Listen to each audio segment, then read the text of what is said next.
Let's learn how to fix NSFW content grayed out in Reddit. It's very simple, but many people struggle with this because they don't know how to do it. This can be done in just a few steps. If you want to follow all the steps and learn how to do this, stay until the end of this video. The first thing you need to do is open Reddit in your browser. Once Reddit is open, make sure you are logged into the correct account.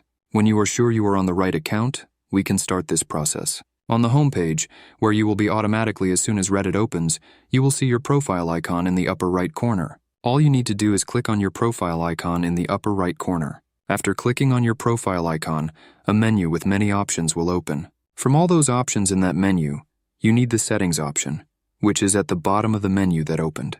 Click on that option, and a page with 6 options to choose from will open. From those 6 options, you need to click on the profile option, which is the second option. When you click on that option, a page with more options will open. On that page that opened, you need to scroll down a bit. After scrolling down, you will see the option mark as mature. You need to turn on that option, and after you have turned it on, you have successfully fixed this problem. So thanks for watching. See you in the next video.